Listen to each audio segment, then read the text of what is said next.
Praise the Lord. வார்த்தை. அவருடைய வார்த்தையில் ஜீவன் இருக்கிறது, உயிர் இருக்கிறது.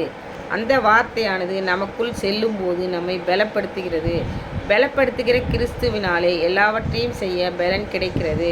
நீங்கள் வளரும்படி புதிதாய் பிறந்த குழந்தையைப் போல களங்கமில்லாத ஞானப்பாலாகிய வசனத்தின் மேல் வாஞ்சியாய் இருங்கள் என்று சொல்லப்பட்ட வார்த்தையின்படி வசனத்தின் மேல் வாஞ்சியாய் இருக்கும்போது, வாஞ்சியோடு படிக்கும்போது, தியானிக்கும்போது, அதன்படி நடக்கும்போது ஆவியிலே வளர்ச்சி உண்டாகும். மத்தேயு 4:4 மனுஷன் அப்பத்தினாலே மாத்திரமல்ல, தேவனுடைய வாயிலிருந்து புறப்படுகிற ஒவ்வொரு வார்த்தையிலும் பிழைப்பான். தேவனுடைய வாயிலிருந்து புறப்பட்ட ஒவ்வொரு வார்த்தையிலும் பலன் இருக்கிறது. வேத வசனம் ஆவியின் உணவு. அதை நாம் தினந்தோறும் உட்கொள்ள வேண்டும். ஆவியில் பலனடைய செய்யும். ஆவியிலே வளருங்கள். கர்த்தர் உங்களை ஆசீர்வதிப்பார். ஆவியிலே விண்ணப்பம் பண்ணும்போது ஆவியில் பலன் கிடைக்கும்.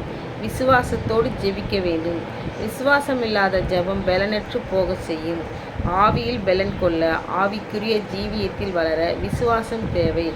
விசுவாசம் உள்ள ஜெபம் பிணியாளியை ரட்சிக்கும். எபேசியர் 6:18. எந்த சமயத்திலும் ஆவியிலே ஜெபம் செய்ய வேண்டும். ஆவியினால் உள்ளான மனுஷனில் பலப்பட எப்போதும் இடைவிடாமல் ஜெபித்து கொண்டே இருக்க வேண்டும். கர்த்தர் உங்களை ஆசீர்வதிப்பாராக. ஆமேன். Thank you Lord.